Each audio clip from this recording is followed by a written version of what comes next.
to get through this little bit of a rough patch instead of like doing what we normally had going. So if you guys have stuff that you'd want to learn about or ideas or things like that, like just let me know, because we can do live Q&A webinars. I'm thinking about hosting a couple other ones on, you know, returning back to the gym after a time, you know, a long period off and stuff like that.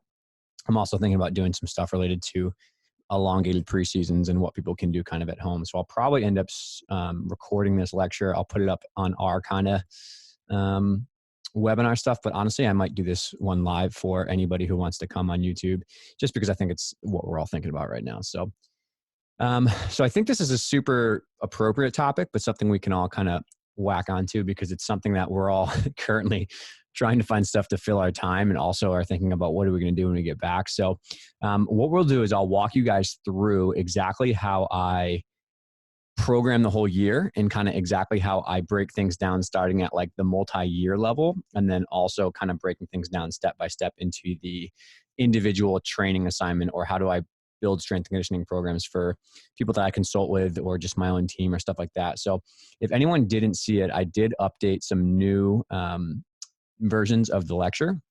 So I'll drop those in the comment section real quick, just because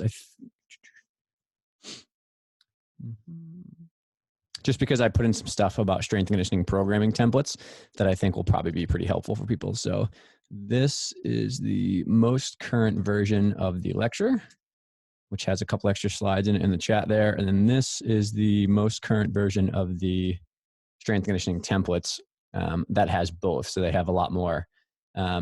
Something I also will add right here, I added this sheet to the files, and it's kind of just like a, you guys will see it. I'll screen share real quick so you guys can see it, but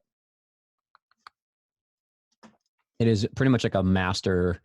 It's kind of where it's what goes on in my head when I try to program. It's kind of like the pieces of stuff I'm pulling from. So it's like a breakdown of the movement patterns that I'm trying to think about for people to do. So it has, you guys can see that, right? So I added this to it, which if you guys can't see it, I'm sure everyone can screen share, but it kind of has like the breakdowns of, you know, pushing to pulling. This is kind of where you want to program from in terms of like, you know, do I do a squat today? Do I do a hinge? You kind of want to make sure you're getting a good variety of exercises, especially in the first half of the year, between general stuff over here and then like, you know, general upper body stuff, and then some core work. These are the different categories of core that most strength conditioning professionals kind of like program by. Then I have some more gymnastic specific core stuff. And then I put some specific examples of like men's versus women's rhythmic tumbling, tramp, stuff like that.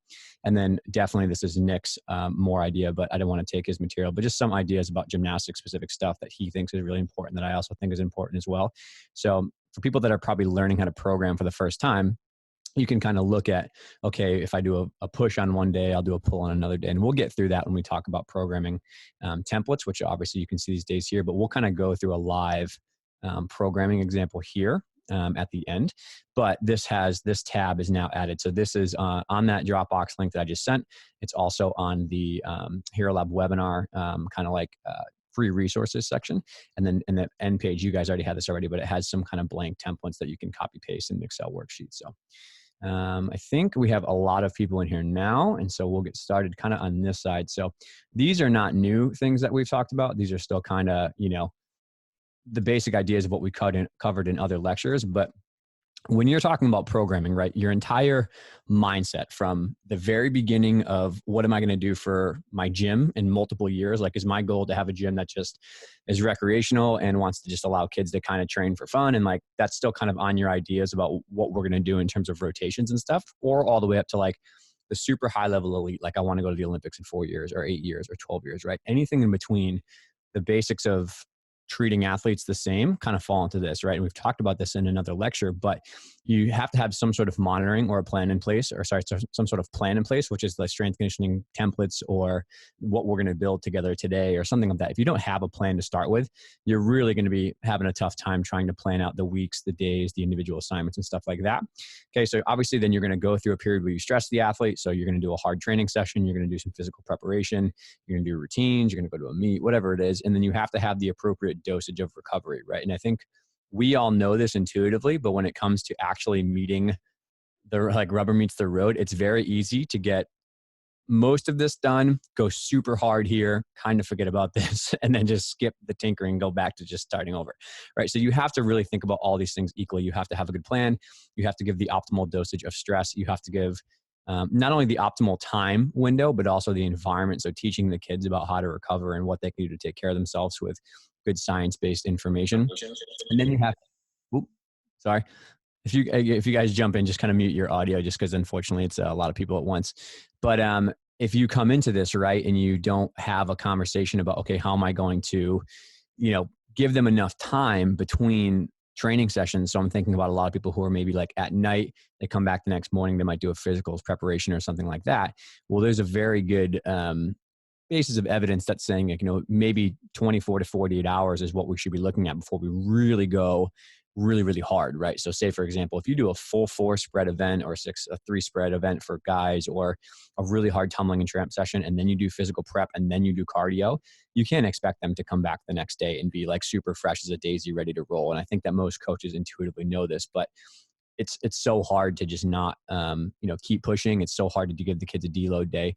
And if you don't plan these things in advance and have something you're going to follow, it gets very easy for it to kind of feel like it's just overwhelming. So you have to have these in place, and then you have to really make sure that you're tinkering on the fly, changing leg workouts if the kids are super sore, or changing, routine numbers if they're super sore. But on the other side of things, pushing things if they feel really fresh, right? If you expected them to come in really tired, but they come in feeling pretty good, no one's complaining, they all feel like they have good energy, you can maybe push it more than you thought you were going to. So that tinkering goes on both sides. And this is from another lecture that we did, but this optimal dose is what we're looking for. So stressing recovery, that's how we adapt. We actually adapt when we are in that recovery phase. Doing the pull-ups and the rope climbs and routines is not when your body is actually getting stronger, faster, more fit, right? You're increasing fitness once you actually recover the athlete and then give them a time window to kind of slowly build up. It's called super compensation, which is in the next slide down here. Okay, so the aspirin analogy is what I tell people is aspirin is really good for your headache, right? But if you take 0 or 40 of them, usually problems come up. So if you stress somebody too little, they never get stronger, fitter, faster, and they never feel prepared for their meets. They feel like they're not really ever up to snuff with what the competition demands of them, or they're always feeling like they're a little bit extra nervous because they don't know if they've done enough to prepare. So I want to stress that it's important to push the athletes in an intelligent way, because that's how we actually get ready for some of our competition demands, but it's also how we reduce the risk of injury, right? If you're not prepared for what you're doing, if I just went out and tried to sprint a 6-minute mile right now, I'd probably tear both my hamstrings, right? There's just no way that I'm ready for that. So you have to also make sure that you're not going too much on the other side, which is when we see the more traditional stuff, which is, overuse injuries, the shins get sore, their back gets sore, their shoulders get sore, they get moody, they're kind of burnt out, their motivation drops off. So there's a little bit of overreaching called functional overreaching, which is kind of that, okay, we're pushing it, we're tired, but we're not falling apart. And there's non-functional overreaching, which is like, okay, we're all really in the tank here, no one's recovering well. And I think coaches usually echo that exact same thing, is when you just push, the coaching kind of falls apart, the motivation goes to the tank a little bit. So that optimal dose is why we're going to have this conversation. And this is just a visual kind of depiction of this, right? So this is from a really good book chapter in evidence-based strength conditioning from Tim Gabbett, which is just about workloads and stuff like that. So if you load somebody, right, there's this relatively reduced situation with there's less fitness temporarily, but as they kind of come back up and they super compensate, they can actually gain capacity here. So this time interval, right, along with the proper environment of sleeping enough, drinking enough water, fueling yourself properly, and all that kind of stuff, that is going to help you to super compensate above and beyond here. So if you don't do this, what happens is you either maybe apply a hard training environment too soon and they don't really fully recover. Maybe they don't sleep enough. Maybe they have too much homework. Maybe they're not taking care of themselves. They never really gain that kind of pop up over here. And they continuously slowly keep dripping down. And this is overtraining, right? This kind of, you go out a couple of weeks, this would be a classic overtraining symptom. And this can happen across multiple days or months, right? But you kind of slowly just see your performances fall apart. You see the injuries kind of pop up more and more. You see the performance quality is not really there. Maybe they're not as quick or as fast as they used to be. So what we'd like to see, obviously, is down here is after we kind of have that up and we pop here, if we are higher and we apply another load, that same challenging load will drop them down, but they'll never be worse than they were before. Theoretically, you're increasing your fitness every time you kind of go through one of these loops. So over time, that will help you with increased capacity, which is what we want. We want to have a preseason that's 8 to 12 weeks long that really gets them fit enough to do what they're trying to do in the season, right? And we want to make sure that we're planning these kind of loops of loading and recovery from a day to day, right? From a week to week, and also from a month to month, right? You can't just go 8 weeks super hard in a row and expect someone not to reduce their capacity, because that's not really realistic based on what the science tells us. So enough of the background stuff. If anybody has any questions, you can feel free to, I'll pop back out and just look in the chat real quick. Just to make sure no one has questions. Is there any questions on that so far? If you do guys have them, just kind of look in the chat bar to the right here and just type them in. Doesn't look like anyone does, which is good. So far, so good. All right, so I'll go back to this. Okay, so let's now go into talking about the actual planning process here. So if you guys look in the research about, recovering workloads, and I added this in last minute, so if you don't have it, don't worry about it. But just because of what's happening with COVID, if you can maintain a moderate amount of training effect, this is an Australian Institute of Sport white paper. If you can even maintain a little bit of their workload in the off season, your time to come back to total training volume is much, much less. And so we're going to talk about our multi-year planning, but when we get all the way down to the strength and conditioning stuff, if you guys have programs you can send the athletes to maintain some of their fitness levels in these next kind of 4 to whatever weeks we do, that's gonna be super important, because your ability to train in the preseason, which might be, the competitions are canceled here in the States, but your ability to come back safely and train is highly dependent on what workload you can maintain, right? If you can see this here, right? If somebody maintains 0% of their workload, right, for multiple weeks at a time, it is very hard to come back, right? But if you can have somebody who maintains 40% of their workload, they stretch, they go for a jog, they do yoga, they do a little bit of home programming, their time to return back to their total, total capacity and fitness is going to be much, much lower. So when we talk about the end of actually programming a workout, you can easily use what we talk about today, play around with some stuff, program a workout for the athletes that you coach, and then send it to them and kind of have these ideas in mind. It's a really good time to tinker around with this. And I have one that I put out for people. It's like 6 weeks. If you want to use that, feel free to do it, but you might have more specific needs that you want for your athletes. But the long and short of this is that maintaining some sort of fitness level in these next couple of weeks is going to be really important to make sure we reduce the risk of injury and also try to maintain performance progress. Not to mention, a slow ramp up into your training is going to be super important when you get back. And I'm going to write a blog post on this in the next couple of days, but wanted to put this in first because it's very, very relevant to what's happening kind of with COVID.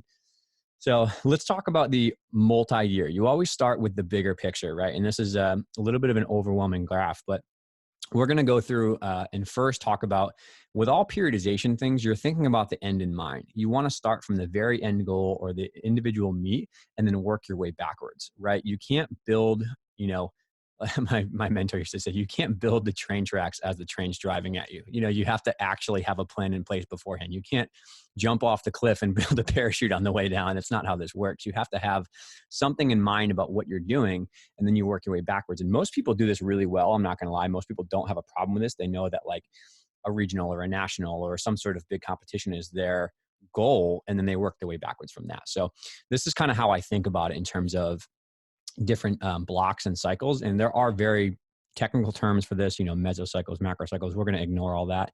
I think we can just go kind of practically here.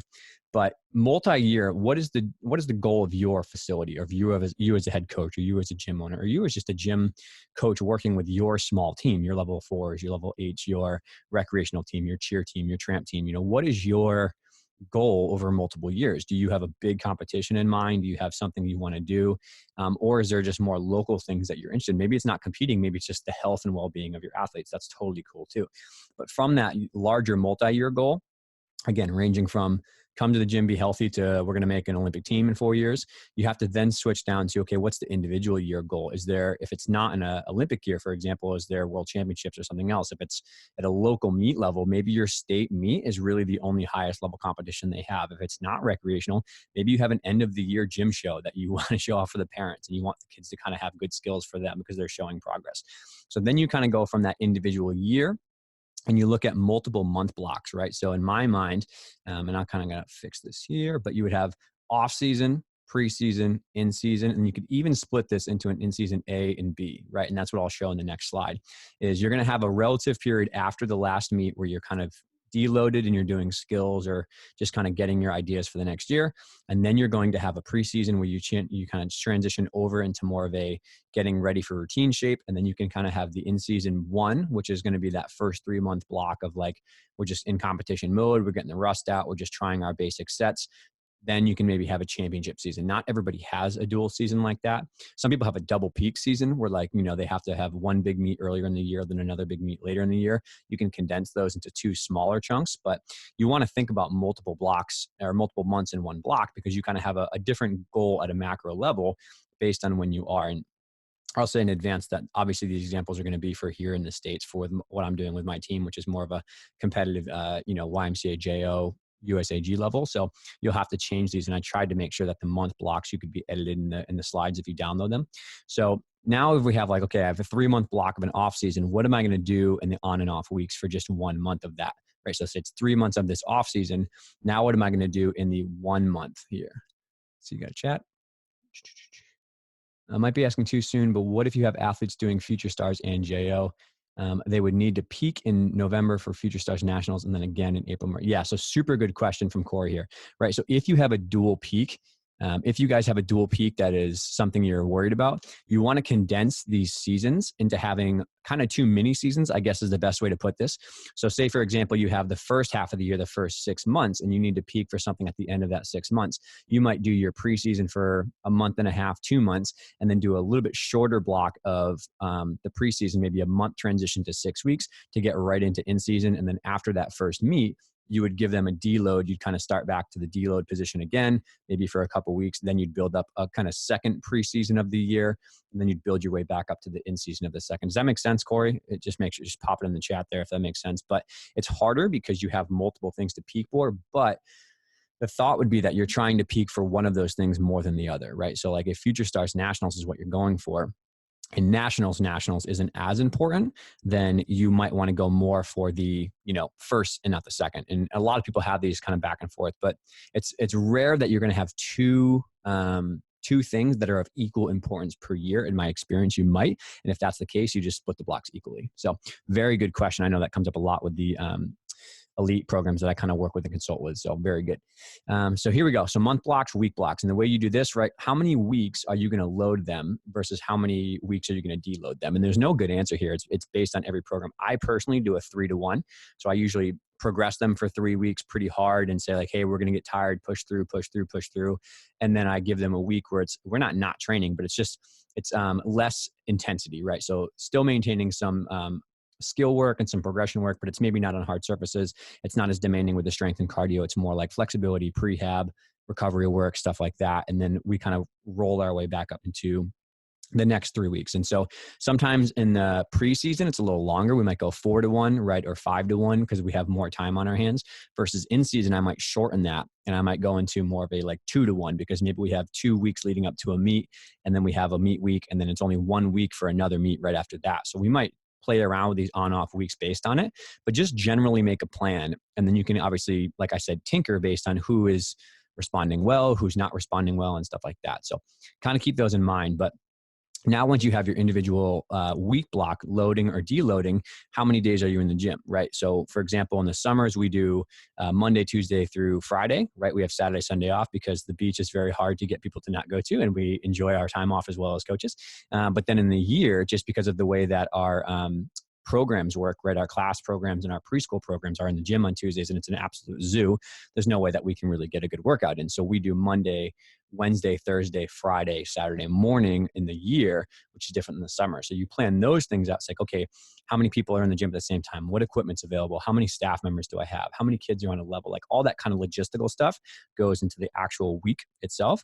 And when you have that planned out, you look at, okay, how many days are we going to do heavy, medium, light, or off? Because that goes back to this situation here, which is trying to find these doses of up and down to make sure you're getting a positive training effect and you're not crashing people. If you don't rotate the light, medium, heavy, and off, that's where things become a headache, right? You either go too light for too long and you don't get a hard training stimulus, or you go too hard for too long and you blow somebody up. And then they're just really like have a delay effect of 2 weeks where, they just feel completely in the tank and they don't have the power they used to. So Once you have your week sorted out about, okay, again, for our gym, and I'll show you in the next example, we do Mondays, Wednesdays, Thursdays, Fridays, and Saturdays, right? So we have Monday as a heavy day. They have Tuesday off. Uh, Wednesday is a medium day. Thursday is a light day for like all of our basics, tramp, flexibility, choreography, rehab, prehab stuff. Friday is another medium day. And then we go very hard on Saturday because they have another day off on Sunday. So that's just what happens to work in our program with our situation of coaches and staff. But everyone's going to have a different kind of approach to that. So once you obviously get a week sorted out, okay, what events are we going to do on what days? Male artistic gymnastics typically do three on one day, three on another. Some guys like to do P-bars every day or pommels every day. Tom Meadows, I was just doing a podcast with him. He says he likes to hit P-bars and pommels every day. So, but they have shorter rotations of 35 minutes. So that's his approach for his guys. That might work. I know a lot of people like to do beam every day, which I'm a fan of. So in an ideal world for us, if we had the event space, we would do beam and bars every day, and we would rotate floor and vault every day. It doesn't work that way, unfortunately, because of how many levels are in the gym, but that's what we're trying to get to. And then how many days are you going to do strength and conditioning? How many days are you going to do cardio? How many days are you going to do flexibility or dance? So in our gym, we do Monday, Wednesday, Friday, Saturday are kind of our heavier strength days. So we do strength and cardio on Monday and Wednesday. We do just strength on Friday night, and we do just cardio at the end of the day on Saturday. Thursday is a flexibility rehab kind of choreography night with core stuff. And then we also sometimes will switch on the fly if we feel like the whole team's really falling apart on like one of the days, we'll switch that to a core flexibility basics, kind of something like that, which is still getting a progress towards your goals, but it's not super intense. So then finally, once you have your individual days planned out, what are the assignments you're going to do? And this will change so massively between gyms, athletes, levels, programs, time of the year. If I'm in the off season, right, we might do a longer 15-minute basics warm up and then do 5 of each skill you already did last year, and then 5 of all of your upgrades, right? We could break that into just a few different categories of the event, whatever it is. But in season, right, preseason, this might be a 10-minute meet warm up and then 3 routines and then corrections, right? Versus in season, this might be a meet warm up where you're rotating between the events on the time clock as you would in a meet, and you're sitting waiting for your event on beam, getting cold for 5 minutes like your teammates would have you do before you actually do a pressure set, right? So this is going to vary highly based on what you're doing in that time of the year. But so this next one is going to be what I just kind of spoke about in a longer-winded example, but this is our example of what we did for the last year. So currently our multi-year goal is that a gym is trying to get people to the optional level, and then college if they choose that route. We have some athletes who don't want that. They want to just kind of do multiple sports and kind of have fun. That's cool. We have some kids that are pretty competitive and want to go high level. Okay, so for them, that's going to be nationals in May, end of the season. And then we're going to have these off-season blocks of off-season, preseason A, and then B. Then we'll have our 3-to-1 loading blocks, like I said, Monday, Wednesday, Thursday, Friday, Saturday, 2 heavy days, 2 medium days, 1 light day, 2 off days, I should say, my apologies. And then on an individual day, we'll warm up, we'll do 3 events, we'll have strength and conditioning, and then we'll do these individual assignments here. So here we go. Brittany says, do you have any... If I pull this over, can you guys see this? Yeah, there we go. Do you have any suggestions for coaches that have mixed groups? For example, we have to combine our 3s in Excel Silver sometimes based on the numbers and staff. And the level 3s have a set schedule, but the Excels come on different days because the Excel program is more flexible. Yes, very good question. So I do have that. We have sometimes where we have our mixed groups of optionals just because of staffing issues. We have a lot of coaches who work other jobs. I work another job. People work on a job. So we'll sometimes have to combine these groups quite together, and it's very challenging. So in that suggestion, it's much easier on floor and sometimes on beam. I think for me personally, vault and bars is where that gets really tough because you have different table settings. You have different resis, non-resis. You have 17 kids on 14 settings with 13 spots, right? That's like all over the map. So in that situation, my suggestion is to try to go more for the basics and the root level skills. You know, everybody can be working on run technique or handstand popping or some sort of entry drill that's going to help them. Same thing on bars. Everyone can work on kips and casts. Everyone can work on tap swings. Everyone can work on something. So my suggestion for that and what we found helpful is to, within a group of, say you have 15 kids on one event that are mixed levels, within your group, split your event up into 3 15-minute chunks for each group, right? So at our gym, we'll have bunch of athletes go over to pit bar and strap bar and do drills on the floor. Another group will go over to the side stations wherever they can be put down in the middle of a preschool class without kids licking them, and doing handstands and doing, drills and stuff like that with one coach. And then somebody else will be on the actual set of bars doing their routines or redoing their events and stuff like that. So instead of doing everybody on the competitive bars, which would be overwhelming with so many different types of levels and skills, we'll say, okay, everybody on this setting or everybody on this skill level that you're working, you guys will be in a group. Everybody over here, you'll be on this group. Everybody up here will be on this group. And we adapt the drills based on what we need. That's been the only way that we've kind of been able to get a lot of different levels into one group, combining of basics and then combining of different chunks within one event. So hopefully that helps, Brittany. It's not an easy thing for sure. We know more than any other gym because we're currently shuffling our staff a little bit, trying to help people who are getting real jobs and moving on with the world. Good. I'm glad it helped. So yeah, if you guys have questions, pop them over in the chat, and then I can slide this over into my screen and make sure people can see it.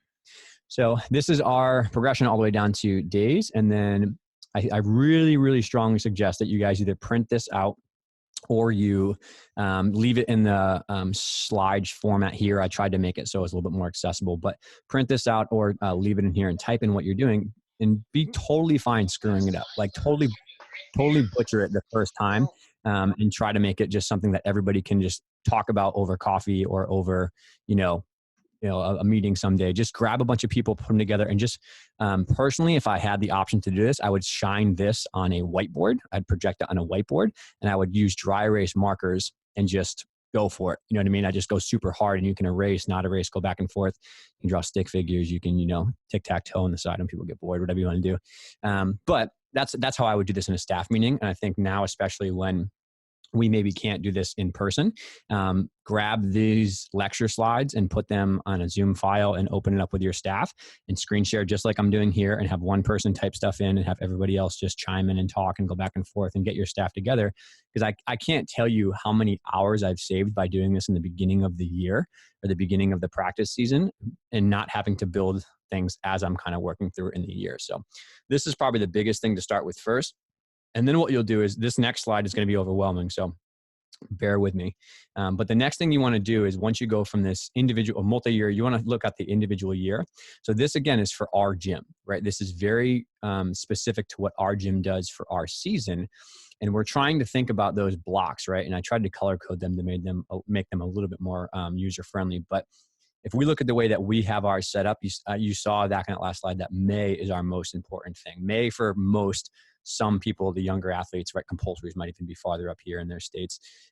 But these 3 months for us is kind of our big championship peak season. We want our kids to be firing on all cylinders, hitting routines, doing really well, and feeling super confident, super healthy for this kind of 3-month block. So if we go 3 months here, right, we work our way backwards. So that means that this is preseason B. We want to have all of our, yeah. So if you guys scroll up on the Facebook chat, there's Dropbox files there. So that is. But March, April, May for our preseason B, and then December, January, February. That means that's where we're going to start our preseason A, which is finding the best skill combinations that work for the kids. If they're in optionals, it's doing enough routines to make sure that the athletes feel like they're comfortable for it and things of that nature. All of those things kind of go in our block here. Right. And then we would work backwards from there and say, okay, this is our preseason from when school starts here in the States, September, October, November. And if I'm being completely transparent and honest, I've actually started doing much more extension of the preseason. In my ideal world, we would have a shorter competition season with not as many meets. We would have a longer preseason and a longer summer season to help the kids get ready for what they're doing. I think that our current outline of how we approach season is maybe not the safest, to be honest, if I'm just being brutally honest, and you guys maybe have heard me get on this pedestal before, but in our gym personally, just because of what we think helps the kids be healthy, we're probably going to go with a longer preseason and we'll have less meets. We'll probably have just 1 or 2 meets in these kind of here. So we'll do a mock meet.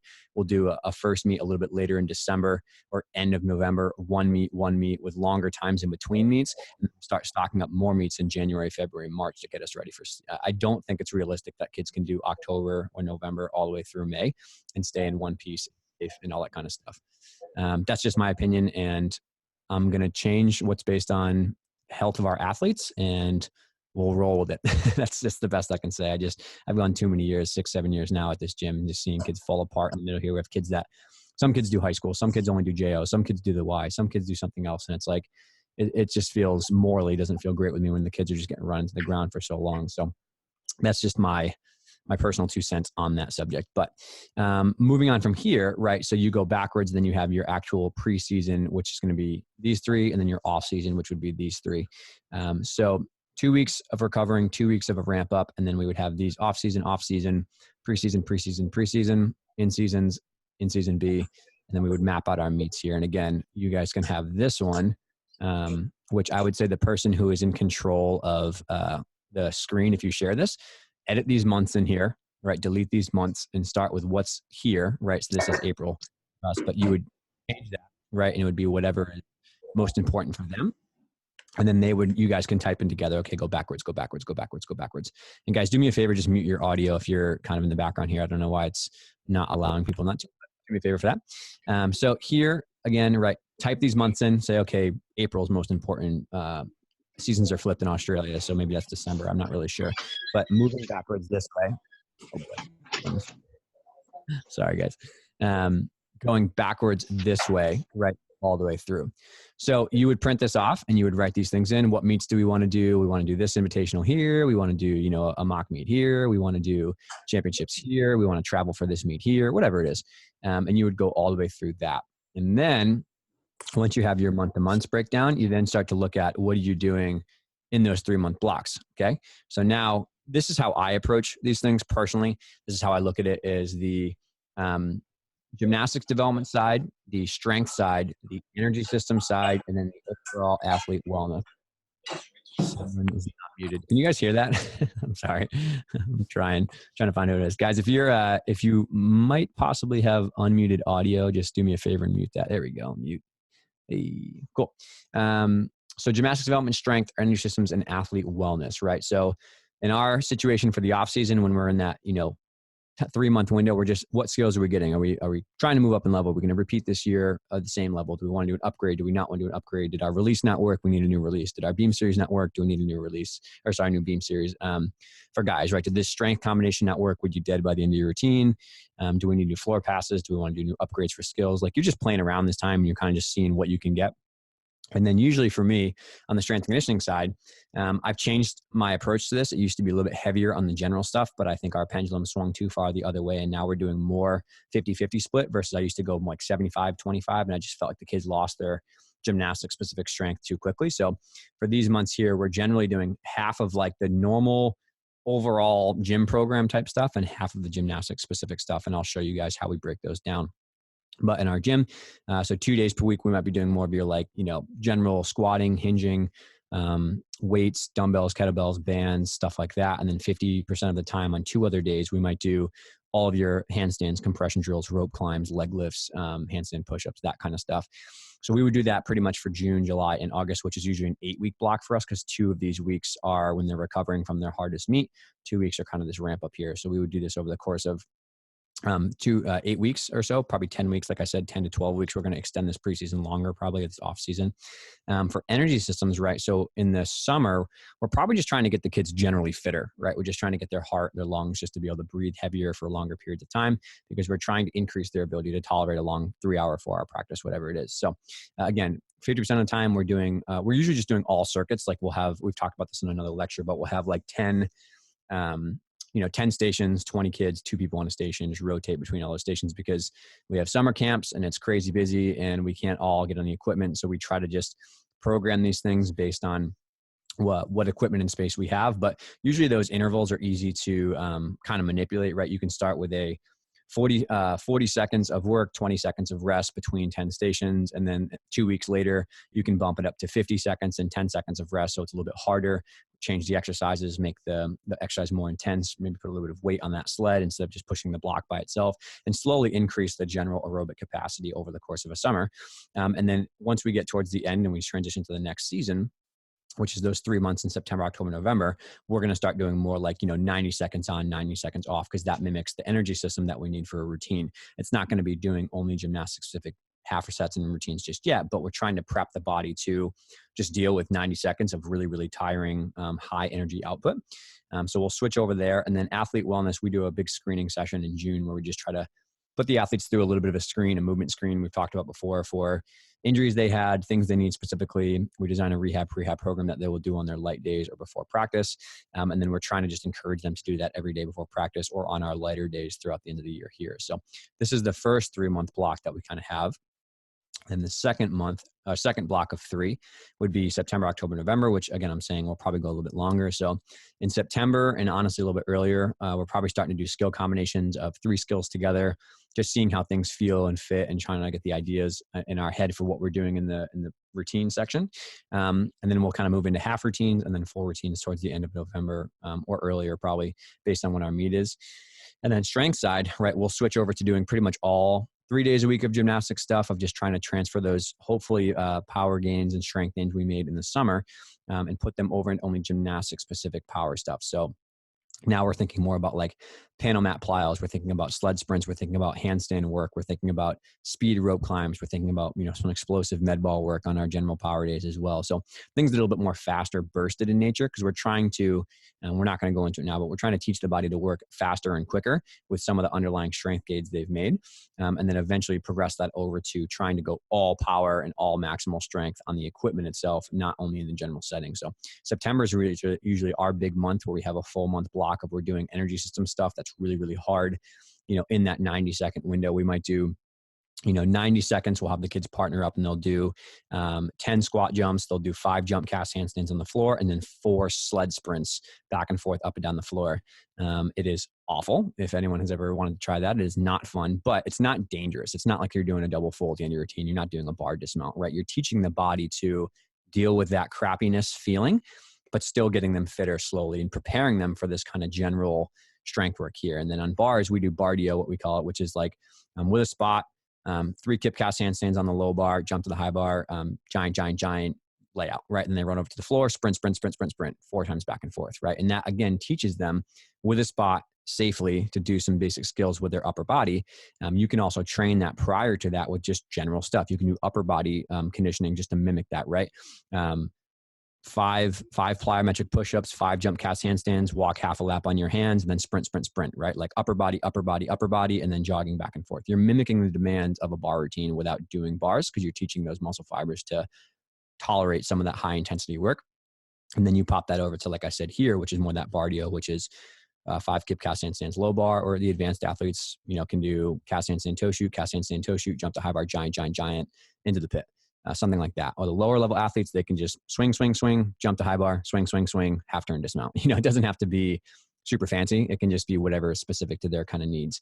And then by November, we're pretty much always doing routines. So our routines start to bleed into our endurance here, but it might be more of a do your first tumbling pass, the second and third tumbling passes are 4 sprints with the music or sled pushes, right? Or we might do in this kind of window here, we might do tumble into the pit, climb out, run back, tumble into the pit, climb out, squat jump for a lap, handstand walk for a lap, walking lunges for a lap, right? And that starts to mimic the demanding of floor, but it's not in an unsafe way where they have to do their biggest skill on the hard for the first time at the end of the routine. So I love doing sled routine pushes. I love doing some of those stuff for more interval-based stuff on the floor in terms of sprinting and choreography dance dues, but I get very nervous sometimes and I get very worried about just starting like, okay, let's try your routine with sprints, or now all of a sudden let's try it with skills. So I'm trying always to bleed them into tumbling to the pit, tumbling to mats, tumbling to soft, and then getting them really tired in other ways, and then going back and doing some tumbling to the pit in a safer way. So Corey over here said, do you have any plyo panel mat punching exercises in the summer phase? Very good question. So this is something I've changed a lot. I used to not do a ton of this because my thought process was we want to deload their body and deload the plyos and the hard impacts.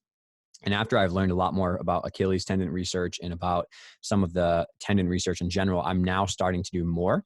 I'd say I probably do all of my plyos and stuff like that, not so much in the gymnastics specific stuff, but in the general plyos or in the kind of like strength and conditioning phase. So for example, we'll go up we have a strength and conditioning facility upstairs that we use. So we might go upstairs and do like drop depth jumps off of the box, or we might do some plyometric, like hops in place, split squat jumps in place, multiple rounds in our warm up for our strength conditioning to try to keep the tendons like kind of healthy and primed. Joe Cook, who's one of like the world's leading experts in this field, kind of was talking about an ideal world would be 2 days of strength and conditioning and 2 days of plyometrics or impacts to help kind of condition the tendon and keep it nice and strong. And so I've been talking to a lot of college programs about this and working with them. And I think the way to find the balance here is not doing a ton of gymnastic specific plyos like tumbling and routines on hard, but meeting that lower volume in the gymnastic side with an increase on the strength conditioning side. So depth jumps and, panel mat jumps and stuff like that, lighter to medium impacts that can help their body stay conditioned, and then kind of going all the way up to the actual gymnastic specific stuff. So I do have some of those examples on our YouTube page, and I think I'm going to use more of those probably in the summer phase, probably 1 to 2 days per week. So hopefully that answers. Max says it would be good future talk to help plan out those circuits. So if we're talking about the cardio circuits, I'd be happy to go over how I plan those a little bit today. But I do have, there's a full lecture on some of the off-season circuits that are, it's a little bit far back in the Hero Lab webinars, but it's like the cardio circuits and stuff like that. So you could jump into that lecture and just skip ahead to the summer planning side, but I'll talk about it a little bit today too. So I am rambling on, sorry for everybody, but hopefully this is helpful. All right, here we go. So in season A, right, full routines A, full routines B, this is our skeleton set, we call it. Like, what are the basic requirements, the basic stuff you want to do? Where all strength and power work is pretty much all gymnastic stuff. It's all geared on competing, routines, getting our endurance up. So we might be doing, warm up 2 routines with a second half and corrections and stuff like that. We might be really pushing the volume pretty high to kind of get them over prepared for what they're doing. And always down here on the athlete side, we're trying to bump up some of our recovery work and some of our preventative care work with healthcare providers, if they can do it, if they want to go somewhere, or giving them those lists that I screen them for in the summer, trying just to be really, really good about recovery work and taking care of themselves. And honestly, most of this stuff comes down to, let's plan a schedule so you can get an hour of homework done before practice. Let's talk about, are we going to pack food for the car ride home? Or, what are we going to eat? When are we going to eat? Do we have a water bottle? How can we go to sleep better? How can we kind of be better about our time management so that we can get those 15, 30-minute chunks back up at night so you can sleep more? It's not so much about doing more foam rolling. It's about trying to manage their entire life stress. So we do that through the in-season A. And then the last thing is just all routines. It's all peaking. It's all come exactly set up how you would. I can't believe I spelled gymnastics wrong in 3 slides. Look at that. Embarrassing. But trying to come and say, okay, we're going to do exactly what we do in a meet. We're going to do a 15-minute meet warm up in this one little line on the floor as a team. We're going to rotate to our first event, time warm up, pressure set with everybody sitting and watching. You have to be cold, warm yourself up, rotate to the next event, mimic waiting for a bar set that takes way longer or whatever it is. We do exactly what the meet requires of us probably once per week. And the other days are just doing routines and filling in the fine tuning and stuff like that. So hopefully that helps. But again, I gave you guys these grids to fill out, right? So this would be the 3 that you have. You would probably want to go with whatever months these are here. Fill this up again. I would put it on a whiteboard with dry erase markers and have my staff look at it, or you guys can share it in the next 4 weeks via a Zoom call. Have one person fill these things in and type them in. That'd be really helpful. Then you kind of go through this and just go through these phases here. So any questions on what we're at so far? Because I know this is kind of, I think I'm trying to make it kind of go through. Deanna says, do you still do conditioning exercises through in-season? Yes, we do. So very good question. The off-season and the in-season for us is, the off-season is your main time you're going to get stronger, fitter, build their capacity. The in-season is definitely harder to do that, but you can maintain. So we're trying to build the athletes up for the 3 to 5 months before competition season starts to come in. And we're pushing the intensity and the volume pretty high. When we do in-season conditioning, we don't reduce the intensity and we don't reduce the intention of what the exercise is trying to do in terms of positioning, shaping, whatever it is. We do, however, reduce the total volume. We reduce the sets and the reps, and we're focusing on more power output and high loading in terms of like demanding exercises. We don't really do it in terms of just, we definitely don't throw, and I don't recommend that people are still throwing a lot of strength and a lot of cardio and asking them to do full routines all season long. You have to, you can only fill the bucket up so high. You have to pull back a little bit on the strength and cardio and increase the recovery as you're bumping up the intensity of routines, because as anybody here knows, routines are exhausting mentally and physically. And if you do 3 of those and then have to do a hard cardio workout and then have to do some strength workout, you are not going to get the quality of movement that you're probably looking for. So I would say we maintain the gymnastics basics pretty much through the whole year. Nick Ruddock's daily does, and I have some other stuff that I think is important. We maintain that every day and through the year, but we don't go super hard on everything throughout the whole year, if that makes sense. So hopefully that answers your question. It's usually, let's do a 30-minute block of really high quality exercises instead of a 45 to an hour block of high volume and a lot of grunt work. Brittany says, how much time do you think should be dedicated to flexibility? And do you think it should be done at the end of practice or throughout the beginning? So very good question. This is context specific. I think that I never use a warm up to get somebody more flexible, if that makes sense. I think a warm up is designed to prepare what motion you have. You're not going to get somebody super flexible by warming up and doing over splits and just pushing and stuff like that. It's not going to work. I think your time should be dedicated towards gaining flexibility in a separate block. And so on our lighter days, we usually do a 30-minute block of like flexibility and choreography together. So there's circuits that I think you guys are probably familiar with by now that I use. We'll have those, like half the group will go with me and do a flexibility circuit for 15 minutes, while the other half go with my coworker Mel and does some dance or choreography or jumps and leaps in the mirror, and we'll switch back and forth. Or we'll have them all do it as a circuit together. So the warm up in the beginning is more just our 15 minutes for me, 30 minutes for a longer one at the beginning. And then at the end of practice, we would do more of our flexibility circuits. Sometimes we do a cool down stretch if we have a really hard training session. We'll do like a 5-10 minute cool down, more so because I just don't want them to go sit in a car and be cold for 30 minutes while they drive home. But usually warm up in the beginning, flexibility stuff is at the end of practice on a later day. Sometimes we just build active flexibility stations into our workout and just make like a beam side station or a bar side station or something like that. I know a lot of guys on pommels will do one side station of just extension exercises and swing exercises, or on P-bars we'll do a set of front swing stuff on a side station to make sure shoulders can kind of stay open. So my personal opinion, is it better to do flexibility at the beginning or end of practice, or at the end, or do you change this up? Again, I think it goes back to the goal. If your goal is to just warm up for the workout you're doing, I would say it's probably at the beginning. If your goal is to increase flexibility and get somebody more mobile, I would say probably at the end, because one, you're a little warmer, but two, you probably have some more time to work with. And I would put that on a lighter day, which is going back to this is why it's so important to plan these days. Know what days are light for you and what days you're going to kind of focus on that. Deanna says, what is the best time to do conditioning, beginning of class or at the end, or does it vary depending on season? So good question. Again, it's another thing that I've changed my ideas about. I used to go everything at the end. I used to go, really hard all the way at the end. But after talking with Nick and also with some other friends of mine, I've started doing much more core stuff and kind of higher impact stuff in the beginning when they're fresh. So, some of the more aggressive plyometrics in the in-season or in some of the preseason workouts, we'll do some of that stuff in the beginning because you want their nervous system to be able to put out high force. If you do a full day of training and then put that stuff at the end, usually you don't get a really high quality power output. But that might switch, right? If our focus is to get stronger, we might do most of our strength in the beginning of the season in the summer. If our focus is more on routines and the quality of the gymnastic stuff, which hopefully it always is, but obviously with routines, that's probably the more focus. I would probably do a lighter conditioning, just core and shaping stuff, which we do in our warm up. And then at the end of practice is when I would put more of all of my grunt work type stuff. Because my biggest thing is I don't want them to be unsafe. I don't want to drain their system and then have them go high level gymnastics and get hurt. But I also want to make sure the quality of the gymnastics is high. So I don't want to put all this super hard conditioning in the middle of the season before all the routines and then have things fall apart when we want to train for the skill performance. So hopefully that makes sense as well. Great questions, you guys. These are killer. All right, where are we at?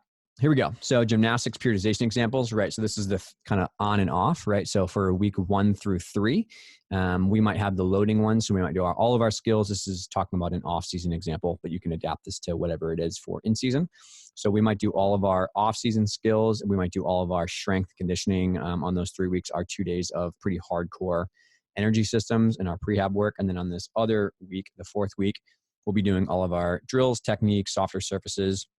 We'll kind of replace these 4 days of strength with maybe 2 days of flexibility and choreography, 2 days of prehab. All of our core stuff still stays in no matter what. That stuff's super important. But just basics and more complex type work, you can work on the fine details that's not super hard on their system. And then again, this time block usually gets replaced with these things here.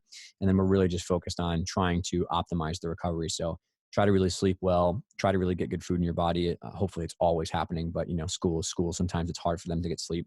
Trying to really focus on what we can do mentally and physically to recover them before we jump back into a week. The other thing I will say about this approach, especially on the week level, it usually gets lost in the daily level or the global level. But when you tell athletes that you have this plan and you show them what the goal is and you say, we're going to go hard for 3 weeks, but then you're going to get a week here, there's like a light at the end of the tunnel when you get to this week, which is where everybody feels terrible. So everyone's like, oh, I'm exhausted. I don't want to do cardio. I don't want to do routines. This is so tiring. If you kind of keep them involved and say like, hey, we're gonna push hard, but there's an end here, and I want you to know that I'm thinking about your health and your well-being aside from just push. Sometimes those deload days in the week and that deload week in general is like a saving grace for them and you, but also it builds a ton of trust with the athletes too. They know that you have your best interest in mind, and you can push harder in some of these 3 weeks because you know that they know that you have their best interest here in this recovery week. So very good from the psychological aspect of working with kids, which is the reality. So here's the template for you guys to do. Again, kind of repeating it, but take this, print it out, put what you guys think is important. How many days are you going to do it? Maybe you only have 2 days in the gym, 3 days in the gym. Maybe you have 6 days in the gym. Maybe you train doubles. I don't know. Everyone's different here. And we have quite a range of people who are working in different domains. What are you going to do? How are you going to track those things? And then we'll move on to any questions so far? Just pop out here. Got them all. Sweet. Okay. So now what are we going to do is we're going to go to an example of the actual week, right? So this might be what I'm thinking about, off season. I'm thinking about just how are we going to get all of our events in, all of our different types of in-bar work, long hang work, front tumbling, back tumbling. For guys, you want to make sure you're getting your ring strength in. You're also getting your swinging skills, your dismounts. There's so much to do on each event that it's really hard to do everything every day. So it's usually most people are breaking up some of these things into like 2 days of long hangs and 2 days of in-bars versus a couple of days of dismounts and stuff like that. So we're going to have a big kind of spreadsheet here, and it's going to look at all these things. So this is going to be for what we do. Maybe as a hypothetical in the next year, we're talking about maybe changing our days and things like that. But we might have Monday, Tuesday, Wednesday, and then we'll have Friday, Saturday. So, but if we do heavy, light, medium, medium, heavy, those are kind of the days that we're going to plan off and off here. A lot of this here, based on what you're going to get to, is based on the equipment you have, the space you have, and what coaching staff you have. But generally speaking, we might want to do 5 of our basics, 5 of each skill. And then if they get through that, 5 of their upgrades, right? I never want to have kids doing upgrades if they can't complete basic skills and what they did the year before. But we then might have on a certain day, we might do our general fitness program on Monday, and we do a heavier day here, but then we'll do our other B day of general fitness on Friday. Then we have a gymnastics specific A day here and a gymnastics specific B day here. So we have 4 days of strength, 2 are general, 2 are gymnastics specific. And this might change, right? I talked about in the preseason, this might be 3 days of gymnastics specific strength and 1 day of general strength. And then on Tuesday, on that light day, we'll do flexibility. We won't do cardio. And we'll do a recovery circuit instead of doing more stuff. But we also might be doing more of our basics, our flexibility, and some of our tramp and lower impact stuff on this lighter day. But you can kind of see, what you're going to do on each day. We're going to put more upgrades here. We're going to put more upgrades here. Might do big skills here. Some people that I'm thinking about changing this is they just kind of take their entire first day and do it as a medium day. And they slowly just do all basics for the first day. A couple of my friends who are really high level coaches, I probably should listen to them earlier, but they do an entire day of Monday of just like warm up, basics, strength, and just getting the gears kind of going. And then Tuesday they go a little bit harder. Wednesday they have Thursday off. So we might do that this year too. It's kind of in my idea. Deanna says examples of programs and circuits. Yes, we have a ton of program examples in some of the other lectures we did. If you're looking for strength, there's a full lower body strength example with all the exercises. Is an upper body one and core one as well. And there's also a full lecture on cardio. So check those out. If you have more specific questions, I'd be happy to help out though. We have a lot of examples of circuits in there. I could probably download all the circuits and put them up in a PDF. Probably should have done that last year. I'm sorry about that. But I can get on that.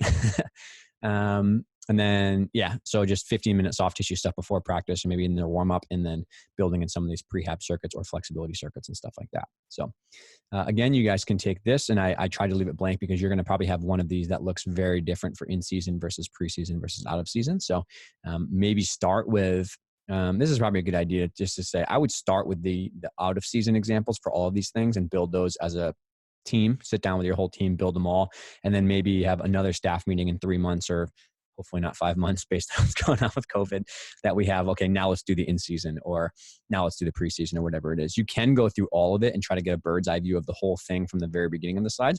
But when you get down to this tactical level of what you're doing for events and stuff, I think it changes so fast based on how the team's feeling, team's performing, what the coaches see from a bird's eye view. It's going to be very different. So trying to fill out the in-season B right now is probably not going to be super, super helpful. I would start with your beginning stuff and work your way forward. So once we're here, so now we're going to go into our examples of just days, right? So this is just a women's day and a men's day. So for example, at our gym, right, like I said, we try our best to do bars and beam every day and switch vault and floor.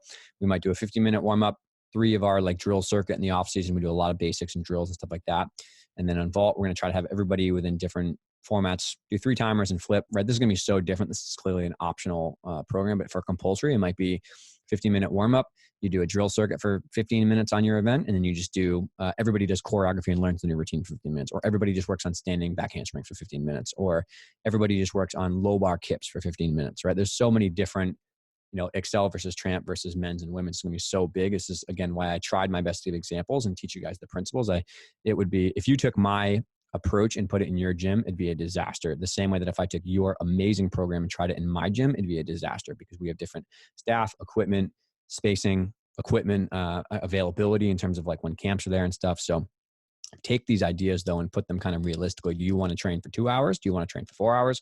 Do you want to do 35-minute rotations like Tom does with his guys? Do you want to train 50 minutes like I do some days when we have a really long basics for a half hour and stuff like that? Like, talk with your staff and your employees or your boss and figure out what's going to be realistic. And I will say that one of the reasons I can do this really well is because I have an incredible boss who gives us our planning rotation schedule way in advance of our actual season. So like, we have our summer program kind of almost set in stone, and then we quickly build our, in-season schedule to try to say, okay, what equipment's available? What days are we going to practice? So if you're an employer, try to provide this early for your coaches. If you're a coach, try to talk to your employer early about that. It never goes well. Obviously, we change it 40 times when we get to the first week and realize 3 people are on vault and there's overlap in all of our stations. But some sort of general template helps to start brainstorming these things. So men's over here, this is just the first 3, right? So floor, pommels, rings. Like I said, some people are probably going to want to do PRs and pommels every day.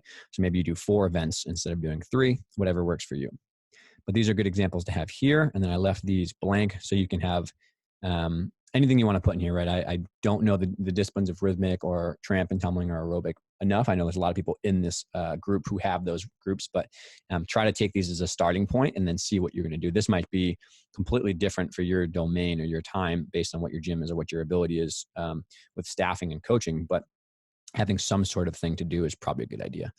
So these are some examples, lastly, down here of what you could do at a global level in terms of how many days you're in the gym, right? So these are just ideas, but like if you're in the gym 6 days, you could do 3 days heavier, 2 days medium, 1 day light, 1 day off. This might be 6 days with double sessions. So if you're that real, top of the elite in here and you're on the NCAA level who's doing 2 days and stuff like that, you might have a strength and conditioning session in the morning with your girls or guys. You might have an afternoon practice. So you can kind of break these up even more, but you have to, even within a day, be like, okay, if you're going to go super heavy on your strength at 7 a.m. and then go super hard with routines or preseason, the next day, you really got to be careful about what you're doing with the athletes. Vice versa, if you give them a lighter day in the morning, lighter day or harder day in the afternoon, that might not be so much of a stimulus. You can probably recover from that a little bit faster. So just keep that in mind. But 6 days here, all the way down to, you're just in the gym 1 day a week and it's just a recreational or a low level program because the kids are busy. They have other stuff going on. Totally fine too. But this gives you a template of what you would look at in terms of planning some of these programs earlier. So 5 days, 2 days is what we do. 2 days heavy, 2 days medium, 1 day light, up 2 days off. And you'll see as you get more and more into the days off, you might start considering a home program. So maybe you have them do a little bit of a flexibility and strength circuit at home if they're really interested in trying to go super aggressive still, despite not being able to get there all the time. That's super fine. And then all the way down through 3 days, 2 days, and then 1 day. Deanna says, if you have girls training 5 days in a row, what would you recommend? So personally, if in the summer we go 5 days in a row, we are probably going to start going medium on Monday, heavy on Tuesday, light on Wednesday, medium on Thursday, heavy on Friday. Because I really like that idea of doing an all day, day one basics and just, general strength and general flexibility. I used to go heavy Monday, medium Tuesday, light, medium, heavy. But it might be, I found that super heavy day, the first day, sometimes has a big carryover effect and the quality of gymnastics wasn't super high on Tuesday. So learning from people and Nick and some other people, I might go more of just a basics day on day one, which is, we'll see how it goes. But that's what I would personally do. And then I would encourage all of your coaches to take Saturday, Sunday off and go to the beach. All right, so here we go. Here's an example more transitioning to the actual strength conditioning program. Let's just pause for a moment. If anybody has questions on the more season structure, going all the way from, multi-year to individual training plans, put them up now and we'll answer these because the rest of this will be just on how do we talk about programming for strength and conditioning and some stuff like that. So anybody got anything? I'll give it like 1 minute while I get this one. Let's make sure we have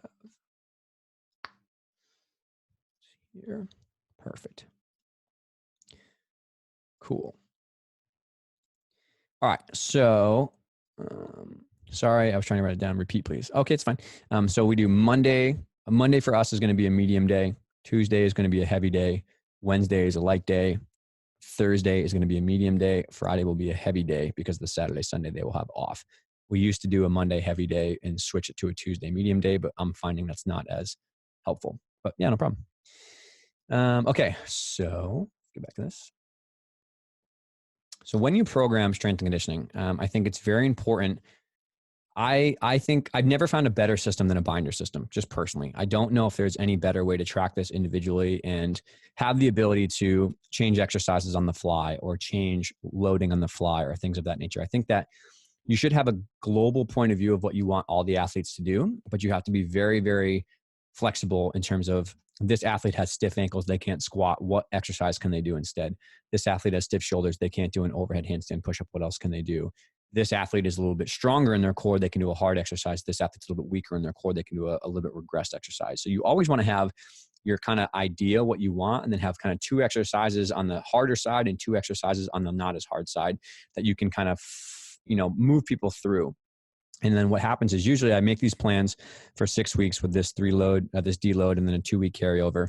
And then as soon as we do it, we realize, oh, we don't have those mats available, or, oh, this person can't do that, or, oh, this is level 5 through 8 is all doing in a group. And then we have the older girls in a different group. This is not what I expected in the summer, whatever it is. So you have to try these things for a week or 2, but then you say, like, hey, just cross this exercise out and then go, you'll do something else. Or, you can do cast handstands on the low bar, but somebody else is going to do cast handstands by themselves on a low bar and you don't need me, right? All that kind of stuff comes into play. But every 6 weeks, I take the templates that I sent you guys and I program what I want to do. And then I print them out, give them to the girls, and then we adjust them as we need, right? So the way you read these things first before you build them is it has the exercise, the sets and the reps are kind of what you do week to week, right? So in this context, as we get heavier in the loading progression, I'm trying to have the athletes do more total volume, right? So we might do 3 sets of 8 on the first week, 3 sets of 8 is the second row, 3 sets of 10 on the third week, 3 sets of 10 on the third week. And then as we get to a 4th set, I might bump down the number of repetitions. That's just periodization in terms of undulating the load, what they call. You can sometimes do linear progressions, which is just 3 sets of 10 or 4 sets of 8, and you just increase the weight slowly all the way up. But typically what I'm trying to do is put more intensity in the power bucket as we get farther down this cycle. So I'm trying to reduce the loading, or reduce the repetitions and increase the loading or increase the intensity of the exercise. That's how you read it. You don't have to program like this. This is just how my brain works and how I've been taught.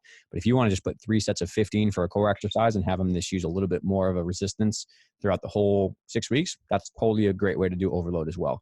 And then in terms of, does anybody have any questions on that? That makes sense? Cool. And then over here, there's different ways you can program. You can program in a straight set, which would just be 1A, which is just like, say, 5 sets of 5 repetitions. And you do 5 squats and you take a little bit of a break for a minute. You do 5 squats again, take a little bit of a break, and you'd increase the load and work your way all the way up until the top set. Maybe you're doing your hardest set and you're doing your 5 repetitions that are really hard intensity. That's kind of what like weightlifters do, and most other sports do for some of these things. They're just single focus exercises. I don't think I do a lot of those. I don't know the last time I did a straight set of a 5x8 with an athlete, and that's a very specific stimulus I'm trying to get out of them, like a rehab thing or something with their individual goal. Most of the time I'm programming in what are called doublets or supersets. So 2A, 2B, that'd be 2 sets of 3. So we do 3 cast handstands, and then we'd go over and do 10 leg lifts to horizontal. And then maybe you would go back and you would do, 2 sets of 3, 10, and do 1 more set or whatever it is. If it's 3 sets, you would go back and forth between these exercises. And there's 2 kind of goals here. 1 is to try to rotate the rest of the legs or the arms on each other. And 2 is just try to increase the overall density of the workout. So if they're moving back and forth between 2 exercises, there's not as much rest time, and you're increasing some of their aerobic work, which is what I'm always trying to do in the off season. So here is a triplet, right? So they do kettlebell swings. If the athletes aren't comfortable with that or they have some soreness in the back, they do a jumping hip lift, 3 sets of 8, and then a hanging L lift. So they would go hang to L and then pull up to a candle all the way through on a low bar. So they might do 8 of their hip lifts. They might then go do 5 of their leg lifts, and then they might go over and do an ankle prehab exercise, just jumping on a soft surface and holding for 3 seconds just to work on ankle stability. So we have a lower body, a core, and then we have some sort of rehab or accessory work. And then here we have an upper body and a core, and then in and out panel mat jumps, another doublet here. So we have in and out jumps. That's a lower body plyometric. And then we have some suitcase carries, which are just a side core exercise. So the way you approach this is you think about, what are the needs of my athlete? Are we all struggling on bars? Are we all struggling on power? Are we all struggling on core?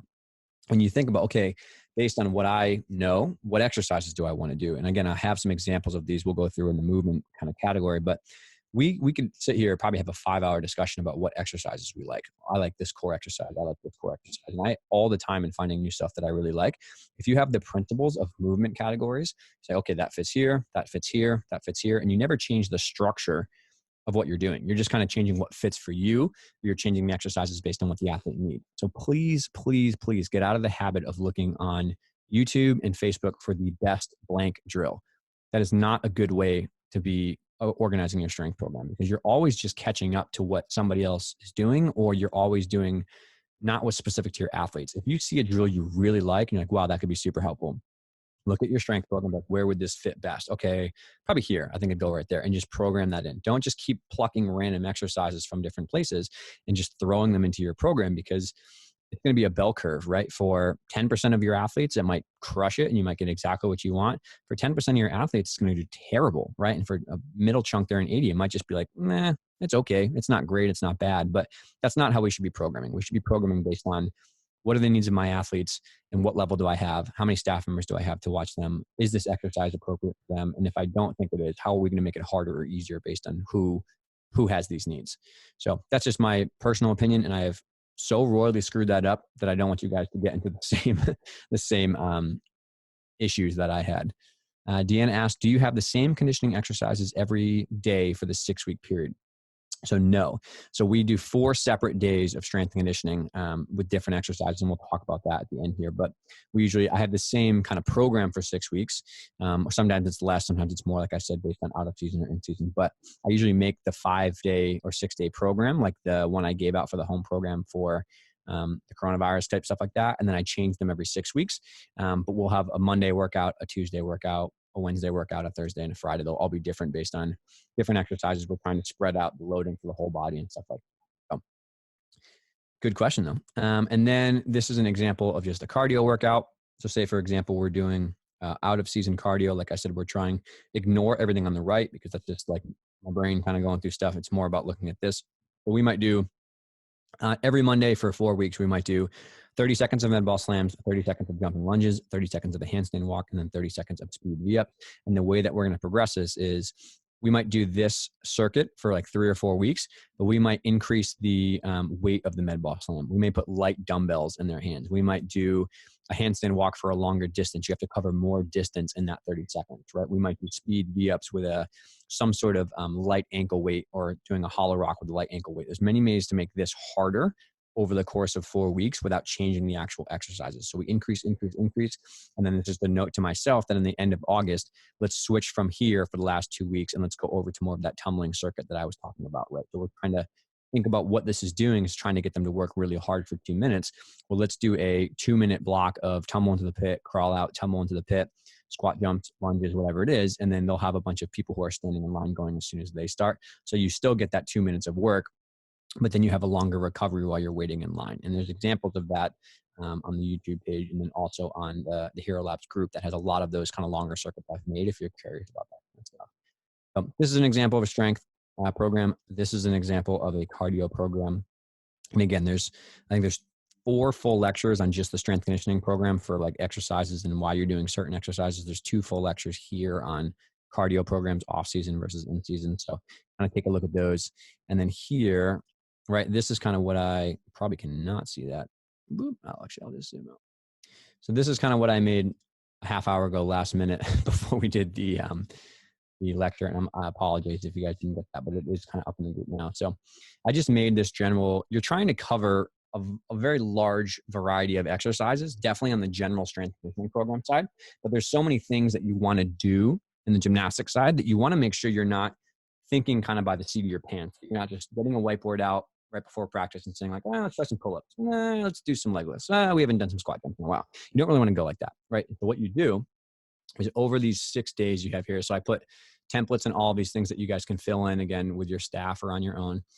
And you don't have to do cardio every day. You don't have to do strength every day. It's just kind of giving you the ideas. And then if you want some more templates, if you want to do a core circuit, you can just copy paste in this little core circuit here. If you want to do a cardio circuit, copy paste this in here. But what I would do, right? So for example, let's say, for example, day 1 and day 3 are going to be our general stuff. We'll talk about the off season because that's kind of what's coming up for everybody. And then maybe day 2 and then day 4 are going to be more of our, sorry, day 1 and day 3 will be our general stuff. Day 2 and day 5 will be our gymnastics stuff. Okay? And then we'll have this lighter day in between for 3. So what we'll do here is I want to go over to the movement categories. I'm trying to make sure throughout the week that I get one of each of these somewhere, right? Of whatever exercise you think is important. So the way that I started when I was first starting out in strength conditioning before I kind of had this down is I literally would go, all right, vertical push. I want to put that. I'll do that in a doublet. So let's go vertical push here. And then I would go back, say, okay, go over to vertical pull. Actually, I should probably type it in because that's not going to work. Boop. So right here, I might go vertical push. And I wouldn't actually put an exercise in. I would just say, like, okay, footnote, I want to do a vertical push there. Then I would go over to 2 days later. Okay, so if we did a vertical push on Monday, I could do a vertical pull on the next day. Okay, day 2. All right, so that means we can do a horizontal push, right? And then we're going to do day 5. We'll do our horizontal pull. I'll zoom in too because this is a nightmare for me. So don't worry. All right. So that way, when I look at my overall training program, I have all 4 of those things kind of put into the week, right?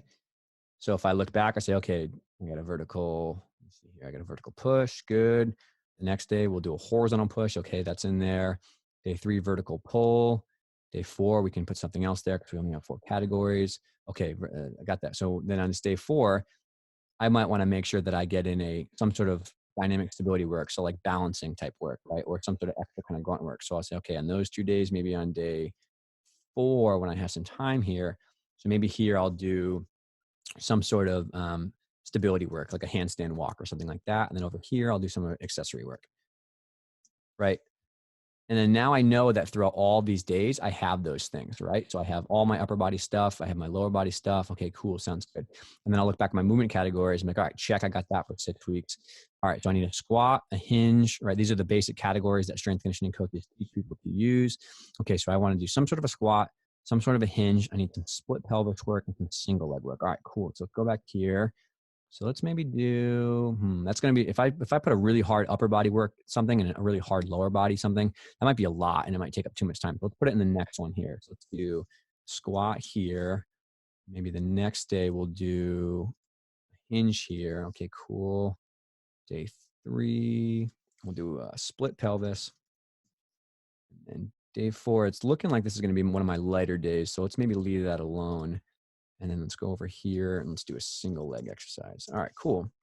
And then what else do I got to get to? I got to get to some stability work. So maybe single leg balance.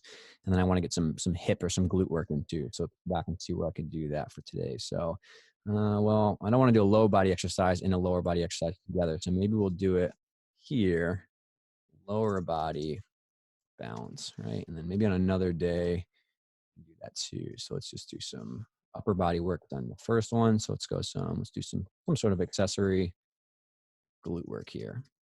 Right. I'm going painfully slow like this because I really want to make sure that the beginning people are going to do just as well as the people who are advanced. Anna says, what do you do if your training days are less than 6 days? Fantastic question. I would cut out all of these things and I would go back to this one right here. And I would look at how many days I'm going to be in the gym and how many are going to be heavy. I've had some days where I only have 2 days in the gym for a program or 3 days, and they're all going to be heavy or medium days. And I would delete these tabs and I would just put more time here, right? So in my gym, I'm thinking about having 30 to 45 minutes for maybe some of these, sometimes only 30 minutes. So I got to, really plan those things. But if I have 3 days, I should definitely make sure that a big chunk of my time, I always say the rule of thumb is a third of the time that you have in the gym should be on physical preparation and basics. So I would say, okay, I'm going to do 45 minutes, 3 days per week. And I would put more than one of these movements in each day, right? So I might take a squat and a hinge and put them on the same day. I might take a vertical push and a vertical pull and put them on the same days. So it's a very, very good question. Thank you for asking that. Okay. So then I would go through these lists here and I'd say, okay, well now I got to get, I got squat, I got hinge, split pelvis, got there, good, got some core. All right. The accessory upper body's there, got the glute work in there. All right. So for my general days, I have my upper body, I have my these two here, right? And so now I'm going to start filling in either core work or I'm going to start filling in some gymnastic specific stuff, right? So if I'm thinking in season, or sorry, out of season, and I know that I'm doing 2 general days and 2 gymnastics days, right? I might change this now and I might say, okay, well, I have some of this stuff in here. I'm just going to go crazy on all the gymnastic stuff at the end here, right? Or I'm going to go crazy on all the gymnastic stuff at the end here. I might just do a little bit of, I might do these couple exercises that I want, but I might add core work here, right? I might add some handstand work here, some rope climbs here. I might do all sort of stuff that's gymnastic specific. You could also just build these programs from scratch on the basics of just all day general stuff here on one day. I might take 2 days and split all the general stuff between day 1 and day 3. And then the stuff over here, gymnastics, between day 2 and day 5, and make this just a general flexibility in a general core circuit, right? You can easily do that too. There's no right or wrong way to program. I just think that in the summer, in the off seasons for us, it's really good to get general stuff all the way throughout the week to build up some of their strength, and then get all of the core stuff you need throughout the entire week. And then you can fill in all the rest with some of this stuff. Let's see here. Will you post the webinar recording somewhere? I don't want to have to step away from. Oh, absolutely. I'm going to, as soon as I get off the call, I'm going to record it, edit it, and I'll put it up in Hero Lab. So don't worry. Honestly, I'm probably going to post this for free for the World Wide Web because I think a lot of people have this program problem, but we'll see how it goes. But definitely you guys are going to have it probably by the end of the day today. So happy to put it all up. Let's be real. I have nothing to do for the next 4 hours before I give another lecture. So other than Lysol wipe my doorknobs. But all right. So we would go through these and we would fill in all this kind of stuff. You would pick, right, from these things that you have. I would fill in all of these categories to make sure I have what I want, right? Do I make sure I have some hollow and arching, some core work here? Do I need to put in some ring strength, some jumping, some leaps? Do I need to put in some other stuff that Nick recommends? And I would just fill up all my days with that kind of stuff, right? And then I would go back through and I would replace the movements with what exercises I actually want to do, right? So let's just kind of, for the sake of example, let's just take a couple days here. So squat, so this would be a core, let's go hollow, and maybe this down here would be some sort of handstand drill. Right. So from here, we'll just do doing a full 7-day program right now, very slowly. It's going to be exhausting for all of us. So I did a core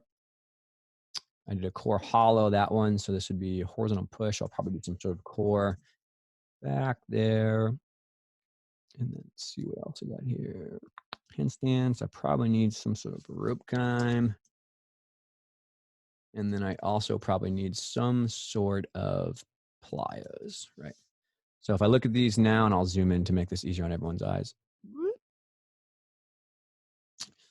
Right, so I might say, okay, so vertical push. Well, if it's in the summer, I personally like half kneeling dumbbell presses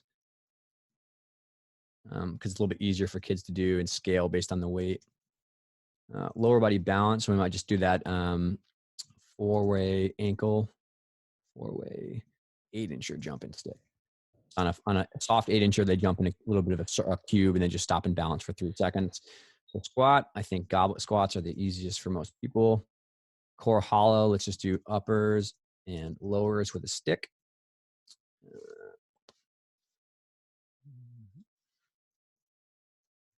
All right, and then handstand. I really like handstand hold at the wall with bent knees. So wall facing handstand, facing the wall, and their knees are bent at 90 degrees. Nick had that on his master class, and I really like that. So we'll do that. Okay, so I think, all right, I got that kind of stuff down here. So half kneeling dumbbell sets. Well, you gotta do both arms. So let's go with 3 sets of 8. It's a little hard. Let's go 3 sets of 7. 4-way jumping stick. They should only have to do 2 sets of that. So I'll do 2 sets of 10 jumps on the right and on the left. Goblet squat. That's definitely what I'm trying to put all my money in the summer is lower body strength. So that one's going to be 4 sets of 8. I want to make sure that's pretty hard. Uppers, lowers together with the stick. That's a little bit longer of an exercise. So we'll go 2 sets of 10. And then we'll do just 2 sets of 30 seconds here. Just trying to work on shaping, right? So you can program it just like this for a day, but then if I wanted to go week to week, I'd say, all right, well, 3 sets the first week, we'll go 3 sets for the first week. And then they're going to have an offload week. And then we'll go 4 sets. Maybe a little harder. And then for these, we'll go 7. 77, that would be really hard. 7, 7, 0, that off week. And then we're doing 4 sets. It's a little bit harder, so let's just bump the reps a little bit. Okay, that can be the same all weeks. That's not really super strenuous. They can do 2 to 10 all weeks. Goblet squats. So if we're going 4 sets, 5 sets is really hard. Let's just go 4 for all weeks. 4 sets the whole weeks. And then for 8, as the weight goes up week to week, we can definitely not do the same amount of loading. So we'll go 8, and then we'll kind of drop it down. Let's go 7 that off week, and then 7 that last week will go pretty heavy. So we'll make it on a 6. That can be the same all week. We can just put a little ankle weight there on the stick to make it harder. Add weight. That can be the same too as well. So, right, you can make these, now you have your programming. So tempo, you can honestly ignore all this stuff. This is just a little bit higher level strength conditioning stuff for some people if they want to find that adding more tempo or pause work is a little bit more harder. So I just go 3 seconds up and down on each rep. This one's a little bit faster, so it'll be a 1 second. Goblet squat. This one is really important. I might want to do a 3 second eccentric. Pause, right? So they might do a 3 second lower down and then hold the bottom for 1 second, then come back out of the hole.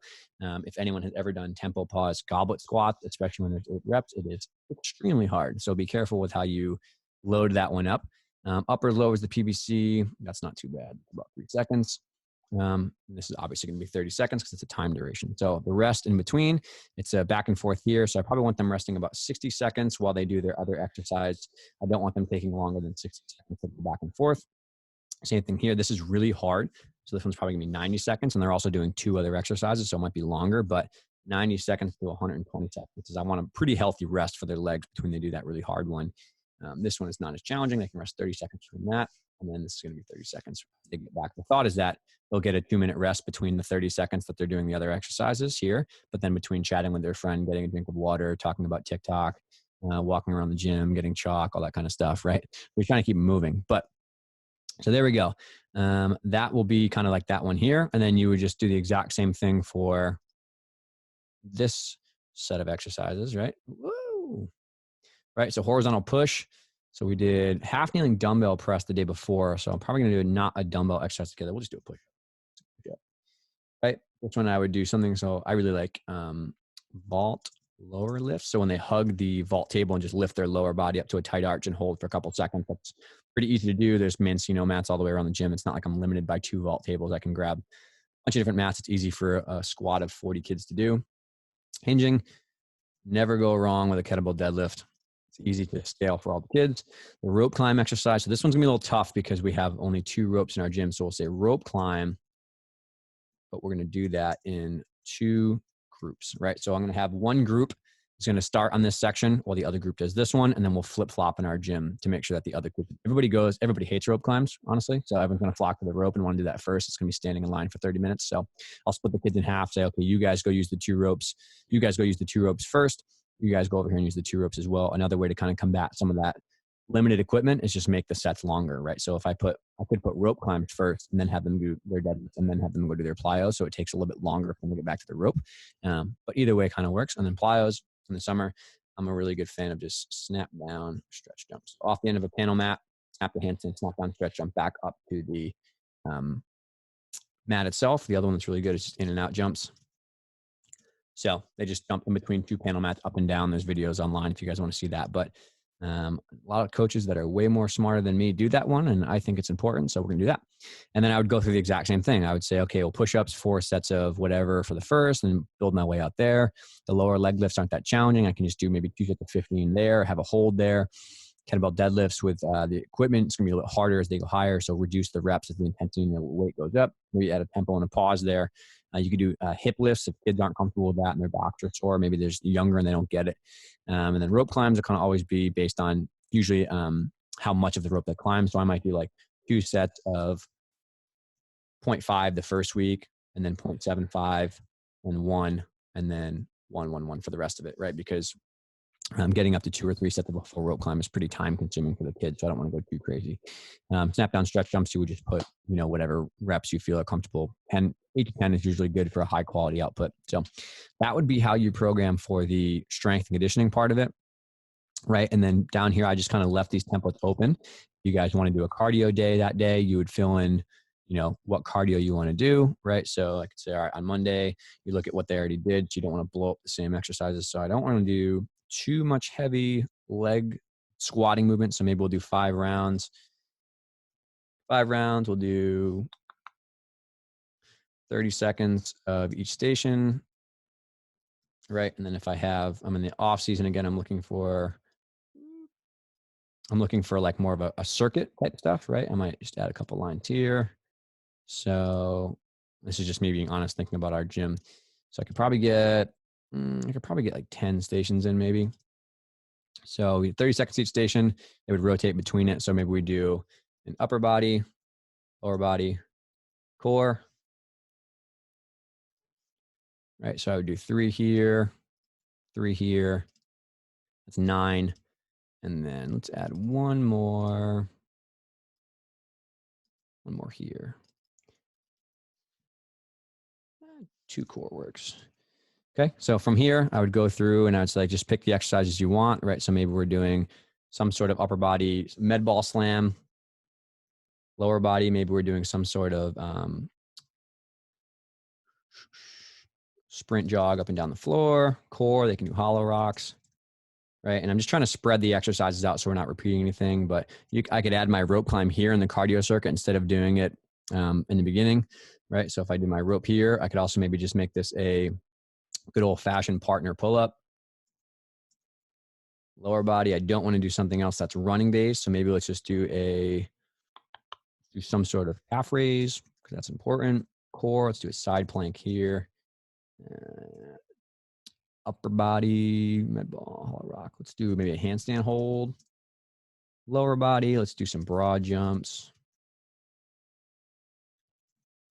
And I do these circuits with my girls, so I'm going to be careful about how hard we make it. I'm just kidding.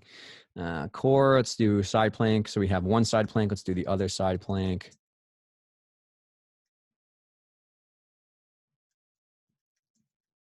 I can't type today. I'm so sorry. And then one more core just to kind of round out. I think those more core is always important. Email, go away, man. I really like slider crawls, right? So they're going to do not 5 rounds because I just made it 10 stations. So we're going to do 1, 2, 3, 4, 5, 6, 7, 8, 9, 10 stations. We do 30 seconds each. And let's do a 15-second transition. So whatever the math, that would be 45 seconds, 10 stations through. You could do it once if you have the time to do it twice. That could work pretty good too. Sorry, I missed some questions. I'm a little confused on why 1A and then 2A, 2B, 2A, 2B, 2C. Okay, so these are templates. Good question. These are templates. So they're not what you have to do. I just wanted to have the availability for someone to pick from the different things they wanted and copy pasted, right? So you have a straight set, a double set, a triple, and a circuit more down here. But you could easily do 1A, 1B. If I added there. You could do 1A, 1B, 2A, 2C, and then just do a core circuit here to be 3A, 3B, 3C, 3D. Right, that could be fine. Wow, I totally butchered that. Sorry, guys. Like that. Does that make sense? Yeah, blocked exercise, exactly. So a straight set, a doublet, a triplet, or whatever it is. But I do it based on what I want to get in and based on what I think is realistically feasible with the time and the space and the equipment that I have. But I just wanted you guys to have the ability to copy paste these templates from a straight set all the way to a circuit. So hope that makes sense. Would you do this in addition or replacing the strength list that day? Fitting everything in is a big challenge for me. Yes. Sometimes, I'll be very honest, we have a large group because I do the strength conditioning for the whole gym. I don't have time to do a large strength and conditioning set and also a cardio set. So for our gym, if we have a day that has a large group just because coaches work and people are busy and we can't get everyone in, I will do a little bit less on the strength side. I'll do maybe just like 2 working sets of 2A, 2B. Or 1A, 1B, 2A, 2B, and say, guys, you have 15 minutes to get this top section done. And then while they're doing this, 2 coaches will maybe monitor, and then another coach will start setting up down here. And if I can't get it in here, I'll do it all in a cardio circuit. And this sometimes happens with lower levels in compulsory, right? You have a squad of 30 kids, 2 coaches, and you have no equipment and no space. Right. And you're like, okay, I got to get everybody fit. And I actually made, I think it was a blog post maybe, or blog post on what to do in that situation. And I've done this before. I've had 30 kids, 2 coaches, and like a 2x2 floor strip, right? To like work with. So I'll just get all the things that I would have wanted to do here and I'll set them up as stations and I'll part them up. We'll do we'll do a 15-minute cardio circuit with partners, right? So 2 people per group. It's 15 stations. Coaches have a timer for 40 seconds, and they go around in this little circuit as a large group of minions, and they just jump side to side, right? And I have coaches kind of watching the more intense stations to make sure they're doing it well, and I'm watching some stuff as well on the clock. So we do 1 round of 15 minutes, and that's the lower levels cardio for the day, and it has all these kind of things that you can do. The older athletes, it's a little bit different when you have a specific stimulus you're trying to get, where I'll do my strength work here for 15 minutes, and then in these really hard cardio sessions, for example, if we're talking about in-season prep, right? I might have 20 minutes of a cardio block, but I'm only going to want to do a very specific stimulus of feel like you're going to die for 90 seconds and then have a couple minutes to recovery. So we might do 60 seconds on, 1 minute off, right? Sorry, 1 minute, 60 seconds. Cabin fever, man. So 60 seconds on, 60 seconds off, right? And so they're going to be the partner. This will be with partners. One partner is going to have, in 1 minute, they have to get 2 sled pushes, 5 cast handstand. Oh boy. 5 cast handstands, right? And then 2 bear crawl laps. If you don't do bear crawls in cardio, it is hard. It's very, very hard. So in 60 seconds, they have to get 2 sled push laps back and forth, 5 cast handstands, 2 bear crawls, and then 5 V-ups with a plus, right? So we're going to do that circuit for 60 seconds. These are like called lactate repeats. So we're going to do 6 seconds on, 6 seconds off with the partner. We're going to do 10 rounds of this, and it's going to be awful, right? So 10 rounds of that is going to be really, really hard. Like you're not going to be able to walk the next day maybe. So I'm going to be like, okay, well, this is out of the question. We're going to take away all that lower body strength. We're going to do some upper body stuff. We're going to do some core stuff here. And guys, just get this little core circuit, this little accessory circuit, and then all of our money is going into this today, because that's what we're trying to get ready for preseason, right?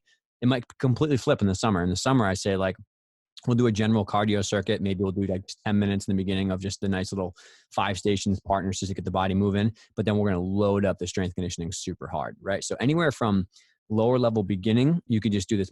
You could do 4 days of monster circuits, 3 days of monster circuits, and get it all done because you have 500 kids running around. Or you could do it where you have 4 kids in your elite training group that come twice a day, and you're trying to get a very specific stimulus, and you're saying, okay, we're going to do this strength stuff, and then we're going to go super hard on exactly what we want here, right? There's been times when I've made exercises that have, if you looked from the outside looking in, it looked like we did do nothing. It looks like we'd be standing around for 15 minutes of our 20 minutes of cardio, right? And you're like, this is stupid. What are you doing? Well, the anaerobic threshold system and the anaerobic system is extremely awful to tolerate. And so you need a good 4 to 5, 10 times the rest that you need of work. So we might do in a situation where we have one person for 2 minutes, like I said, is going to do tumbling passes into the pit, and it's going to do some really hard stuff after. So they're going to do 2 passes into the pit or on a resi, and then they're going to do a lap of broad jumps, and then they're going to do a lap of handstand walk, and they're going to do a lap of walking lunges, and then they're going to sprint. That will destroy you for 2 minutes. If you did that, get to that list in 2 minutes, you do not want to do anything for a couple minutes, right? And it's mimicking what we're doing in more of a competitive floor routine. So this might be 2 minutes, right? And then they're going to do this, but then there's going to be 6 other athletes waiting in line in the tumble strip doing their own thing. They're going to have 2, 4, 6, 8, maybe 8 minutes to rest and get fully recovered, which is what we want. We want to fully recover that energy system before they go super hard again. So if you multiply that out, right? 10 minutes, and I want you to do it 3 times. That's a 30-minute workout, and you're actually doing work for 6 minutes. And you're standing around, quote unquote, doing nothing for the rest, right? That's a very specific training stimulus that you're trying to get in the in-season. It's very different. We got to get away from if everyone's sweating and panting, then we must be doing a good job. That's not how energy systems work, not how strength conditioning works. There's times when you watch high-level athletes, they will do a very high-intensity set of maybe 5 squats, and then they'll just sit there and they'll rest for a little while because their legs are trying to recover. But if your goal is a training stimulus you're trying to get specifically, then you want to kind of focus on that. So hope that helps with the question. Man, I'm so off tangent, but these are amazing questions, and I hope this is helpful. Yeah, good. No problem. I'm happy to help. I want you guys to know how to program and feel comfortable. this is like the classic give a man a fish versus teach a man to fish kind of thing. I was an idiot when I started programming. I had no idea what I was doing, and I was flying by the seat of my pants. And it's unbelievable how much more stress my job was, because I would just pull out a whiteboard and I'd be like, oh, let's try some pull-ups, let's try some push-ups, let's try some squats. And the kids were getting sore and getting hurt, and there was not a good progression of training programs. So that's what you guys have. You have these here, right? You have all the programs. These are obviously blank for you guys. So I would say save the blank copy, and then I would go through and make like season A, season B, season C, whatever you're doing, and kind of have those in folders and share them with your coaches. Build them on the fly. I would not print them out before you feel like they're really, really ready. Print them out, and then for the first 2 weeks, or maybe even the first week, just expect it to go to complete crap and like things be shuffling around and new equipment, stuff like that. But those are examples that you guys have there. Those are the movement patterns you have there. Dropbox link there if you guys want the fresh ones.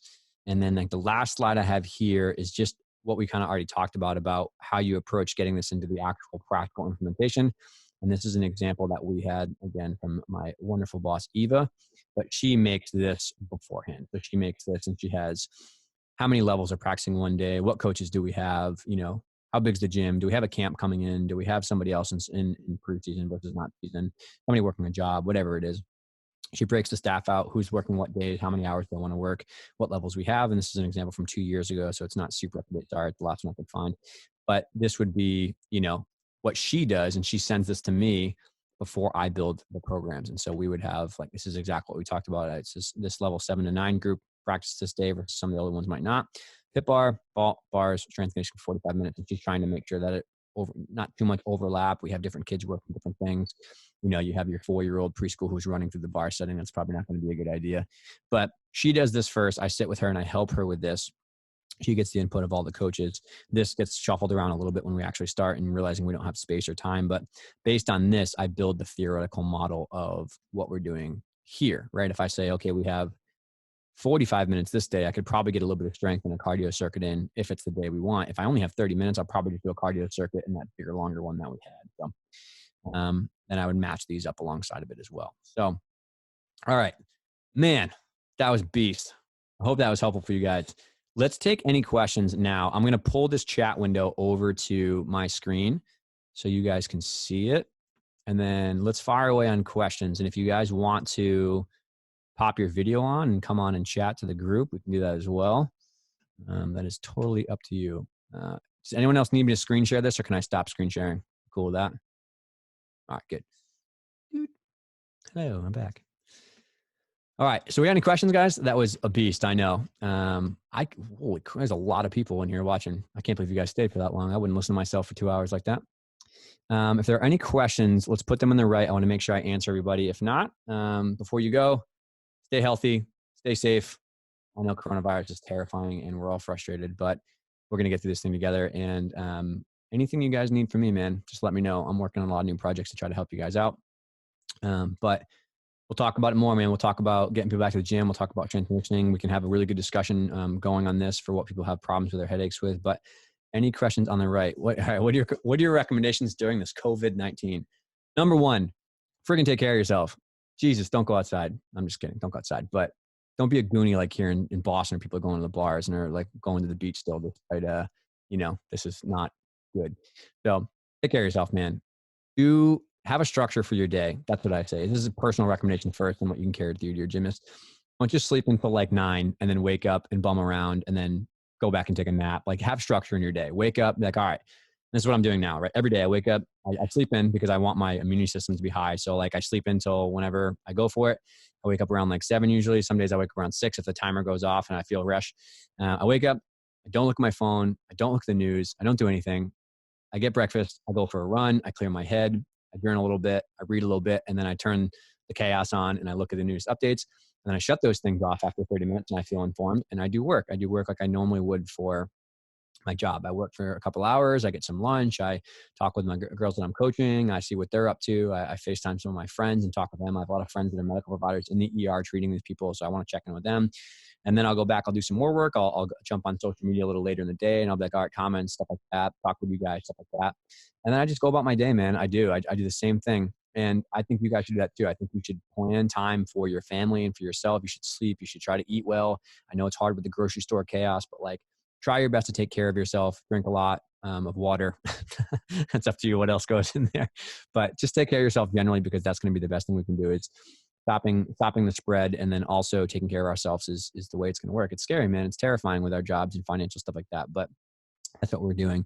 Our gym is closing, so what should the girls do? So if you guys want to follow the 6-day program that I put out, you can do that too. That's what our girls are doing. I gave them that, and we're going to hop on some group FaceTimes and do that. We're also going to, we place categories every Saturday at the end of a long, hard training week. So we can't not do that. So we're going to have a group categories game tonight. I think we're trying our best. We have 3 weeks of closing because of government mandated. So we're doing that first, but we're going to maintain as much as we can throughout the next 3 weeks. And when it stops, if it stops in 3 weeks, that's amazing. If it could go for another 8 weeks, man. There's a very real possibility that this is legit. It's scary. And so we might just not have an end of a season. And in that case, we're going to give the girls some more homework to do. We're going to try to get together and talk about planning. We're going to have a group FaceTime call with our coaches probably and go through exactly what I just did with you guys. We're going to talk about that. We have new online educational stuff that we're launching for our coaches. So I do a lot of the online educational work for our staff, but I've been going through Nick Ruddock's master classes, and he just launched an online group. I'm going to do that. I'm going to go back through some of the Hero Lab stuff and revisit some of the webinars and tweak those up. And then I'm going to build our next year's program, and I'm going to go and try to teach the coaches about what we're doing. I'm going to try to do, coaching education with lectures that I have for them. We're going to talk about technique and progressions and skills with all the coaches. The coaches are going to get paid on their sick time, but they're also going to get paid from our gym to do online education. So if they can maintain some of their money that way, or if they can also maintain some of their education, the hope is that we come through this stronger and better. We're better coaching staff, we're better athletes. We've maintained some stuff. What are your recommendations of exercises that they can do at home? Yeah, so that if you look, I can probably just Dropbox the link, but I have I made the entire 6-day program. I'm not sure where it is, but shiftmovementscience.com/6-day home program is where you can download it, but you guys are already members. So check your email inbox. I sent it a few days ago, and there's a direct download that you can do, but it has exactly the programming that we just did. It has 6 days of all that kind of stuff in home, no gym, no equipment, but they can be doing all core stuff. They can do cardio stuff. They can do squats, lunges, load a backpack up with books. That's what I do for my own workouts. They can run outside, they can jump rope, they can do plenty of other stuff in place.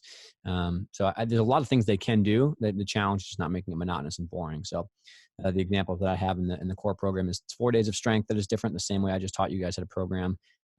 There is 2 days of flexibility and core work. There's the circuits that you guys have, the 10-minute flexibility ones. I modified those and added those to the program as well.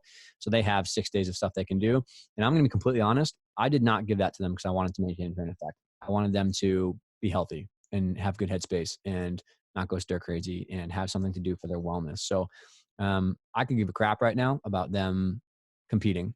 And honestly, I know a lot of them have worked hard and the season fell apart and it sucks, but there's no regionals, there's no nationals where we're at. So I gave them a program to stay healthy and safe, just be in a good mindset.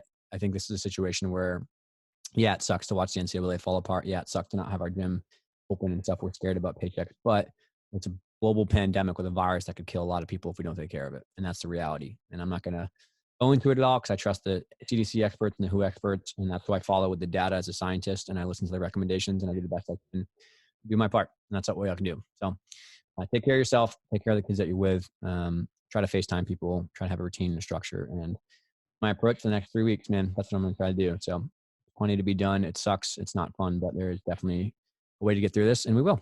So once we get on the other side of it, we'll have a new discussion about how we can manage the next wave of chaos. But any other questions on programming or stuff like that, I'll record it. I'm recording this lecture now, but I will put it up and make sure that it's up on the group. Well, thank you, Deanna. I think you're pretty awesome too. I am unbelievably grateful for everyone who is a part of this group and has allowed me to still have something to do and has allowed me to help you guys because I know that we're all facing the same situations. I'm learning a lot from you guys as well. So thank you guys so much for being a part of it. I really appreciate it. And I think that the next few weeks, we're doing you guys will hear this first, but we're doing a live, me and Nick Ruddock are doing a live Q&A on YouTube on Friday. So we're probably gonna have a couple 100, maybe 1,000 people there that are asking questions. And I'm trying to do Q&As with Nick. I'm trying to do some other things, some projects. I'm trying to build as much as I can for you guys while we're in this tough time. So I'm happy to help and I'm grateful for your guys' support. More the merrier, right? All right. Any last questions or we're good? It has been 2 hours and that is ridiculous. So I hope you guys go get some lunch, enjoy yourself. I'm going to go not think about anything for a couple hours before I give another lecture this afternoon with Gotham Gymnastics. So it's recovery stuff. So if you guys want to see that, I'll be there with a whiteboard. All right. That's it. We got it. Guys, have a wonderful day.